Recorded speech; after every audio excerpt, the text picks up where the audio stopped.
April 20th, 2020. A day like any other for the millions of people surfing the internet. The coronavirus was in full swing, and of the millions online, thousands were logging into Steam with a specific objective. Heading to the store, they searched for a game they'd spent months waiting for. A highly anticipated title in the Sandbox genre and long-awaited sequel to Garry's mod. Immediately they would notice something was wrong. Despite the game being tagged free to play, there was clearly a price tag attached. Nonetheless, they hit buy, booted it up, and saw nothing. They had been victims of one of the Gmod community's biggest ever scams, seeing a single 17-year-old walk away with hundreds of thousands of dollars. This is a story of trauma, deceit, and actual straight-up crime. But how did we get to this point? What is modern play? And most importantly, who is Bubbly Pro?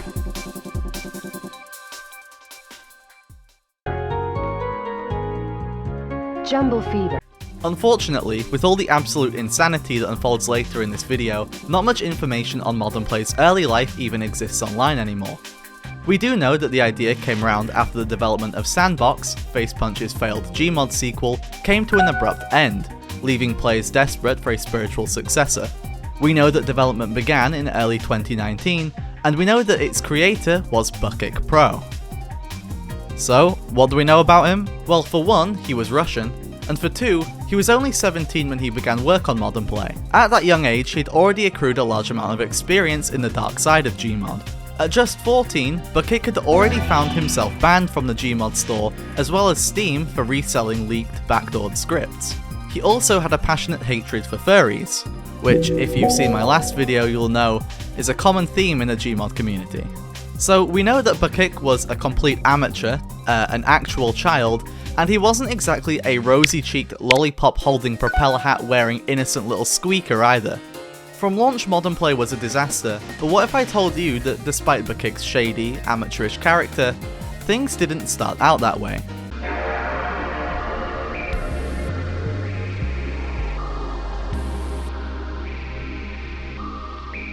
Things moved fast with modern play. By September of 2019, a deadline for completion was already in sight. Interestingly, the game began life under a different name entirely, originally being called Unreal Sandbox. Up to this point, development had actually gone really well. A budding international community had formed around the game, and Bubbly was relatively trusted. As Unreal Sandbox developed from its inception, it had grown to be a real community project. Everyone pitched in their ideas. Despite language barriers, Bubbly shared his work and took on feedback. With that deadline of early 2020 in sight, this seemed to be a real fairy tale story. Or at least, that was until November 2019. Unreal Sandbox had been built on Unreal Engine version 4.21 since birth. And it worked! But for seemingly no reason, and to the complete outrage of the community, Bubbly decided to update the engine to version 4.23. For whatever reason, this immediately ruined a lot of progress made with content for the game, and while the English-speaking part of the community was openly expressing their frustration, the Russians were more direct. You see, the Russians, they took it to straight-up harassment, abusing Bubbly to the point of him having actual mental and emotional breakdowns from stress. It was brutal and unending, and given that Unreal Sandbox was pretty much his entire life at this point, there was no escape. And the decline of Bubbly's mental health didn't stop there. Just as things seemed to be cooling down, a far greater threat to Unreal Sandbox emerged. As it turns out, the name Unreal Sandbox caught the attention of Epic Games. You'd think a small unreleased indie project would be able to fly under the radar, but don't underestimate the watchful eye of corporate greed.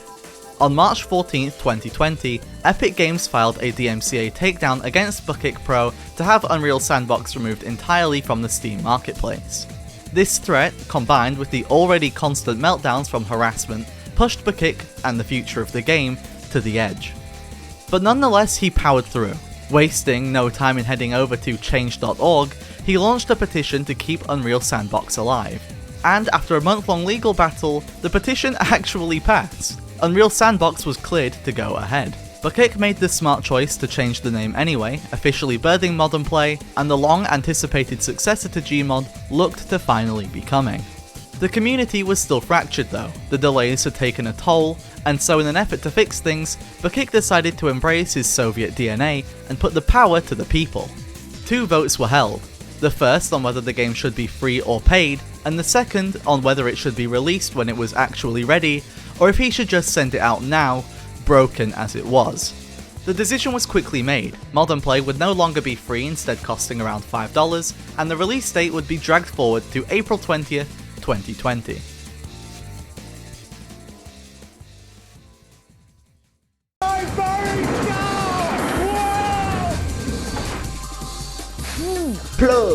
I think it'd be fair to say at this point that the story of Modern Play hasn't exactly gone smoothly. With delays, legal battles, and a whole mountain of trauma, it's a miracle that the game even made it to launch to begin with. With the public finally getting their hands on the game though, reviews poured in from thousands of players eager to finally get their hands on Gmod's long-awaited successor. The screenshots from the store page looked great, and all the talk from people who saw early access gameplay seemed positive, so excitement was at fever pitch.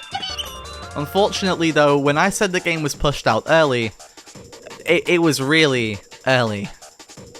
Like, no actual content in the game. Early. Most players were immediately suspicious that it was still tagged as free to play despite clearly having a price tag. While the Discord was of course privy to the change, the tens of thousands of Gmod fans who just had the game wishlisted on Steam weren't. Most of the other comments focused on the complete lack of actually playable content provided by the game, clearly ripped Unity assets, or shockingly that there was just straight up no real way to make mods. The freedom to create mods has allowed every pocket of the Gmod fandom to make never-ending ways to play the game, and is the only reason anyone still plays it. The same was meant to be true of Modern Play, but for players to conveniently create add-ons, they need a software developer kit. And Modern Play? Just didn't have one. And it turns out that the assets included in the game on launch weren't even encrypted, so upon installing the game, anyone could just pull around $100 worth of Unity assets from the game files, which I'm pretty sure is another breach of copyright law.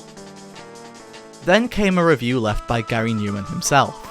If there was any opinion on the planet that would be worth taking on board, it would probably be this one. And you don't need to be a genius to work out the sentiment behind Garry's words. When the creator of the game you're trying to essentially copy is literally laughing at you, it's probably not a good sign. So you can imagine that these words would have had a pretty big impact on Beak. No. He straight up did not care. Maybe it was ignorance, maybe it was sheer belligerence, or maybe it was all the stress up until this point and complete blasting from the public that left the 17-year-old too drained to actually care. Change, or can you outwit the money man and take the big prize? I need the max win. And if that wasn't enough, exactly a week after the release of Modern Play, Facepunch announced the return of Sandbox. As it turns out, the intent was always to pick the project back up eventually, and Garry Newman chose the very same week as Modern Play's release to announce it. According to the internet, Modern Play had a peak of around 700 players at launch. Yeah, there were probably a lot of purchases from fans who saw the reviews and never ended up playing, but that was apparently enough to land the game on the Steam's top sellers list at the time. By May, that number was just 30. Probably mostly down to the absolute void of gameplay, but I'd imagine Sandbox's announcement probably didn't help either. Supposedly Beak didn't really care about Sandbox, but then again, even if he did care, he probably had bigger things to worry about.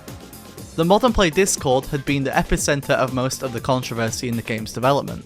It's where you could find true fans of Beak's work, it's where news on the game could be found, and it's where you could go to report problems with the game. And there were a lot of problems.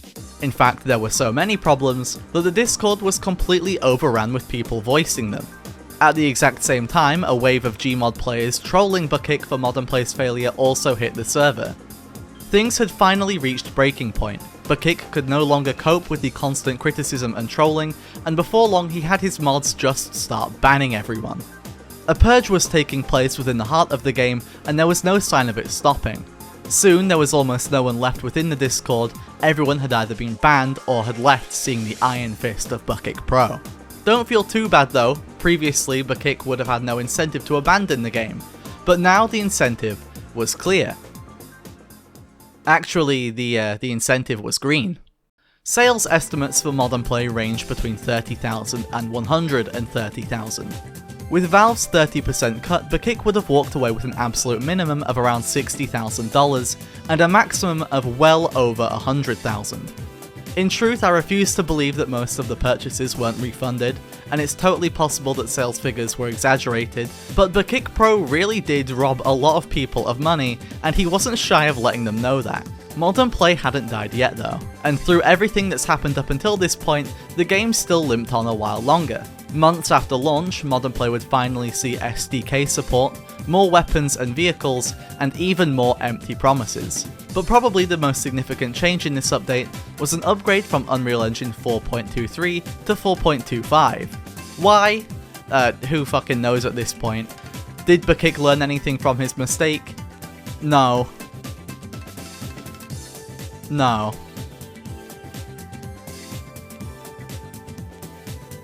And once again, most of the mods completely broke, and even the base content for the game became so unstable, the game could crash at any moment.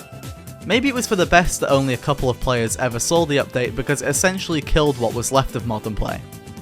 And although Beak would continue to linger in Steam discussions, still making empty promises, and occasionally trying to steal the identity of another indie dev to get early access to Sandbox, within 6 months the very final nail in the coffin came, as Beak would send his final message on Modern Play. Game is dead, thanks for the money. With Modern Play officially dead and buried, and Beak finally cemented as the malicious scammer he probably always was, the built-up hopes of tens of thousands of Gmod players had been thoroughly killed.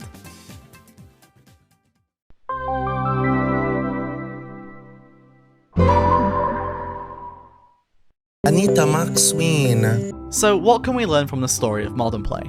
Well, we all romanticize the idea of a lone indie developer beating out industry giants in the gaming world. Take Lethal Company for example. But while it's easy to see the success stories and take that as reality, Modern Play gave us a sharp reminder of the truth. There's a reason Garry's mod stands on its own in the Sandbox genre. Today, Modern Play is borderline lost media, although it is still playable. Not that there's any reason to. In exploring the abandoned world of Modern Play, I began to imagine what this game could have looked like if it had fulfilled its potential. I want to give a special thanks to Ashthorne Gaming, who made content for Modern Play, was involved in the early community for the game, and was a source for a lot of my information for this video. I literally couldn't have made this video without them, so check their stuff out in the description. Oh, and follow me on Twitch. Follow me on Twitch. I'm live right now. I'm doing horrible things live. I'm live now, follow me on Twitch now, I'll see you in another video, and in case I don't see you, good afternoon, good evening, and good night. Set off a chain reaction. Watch the points rise. Press select to get fruit popping. Jumble fever. Plug.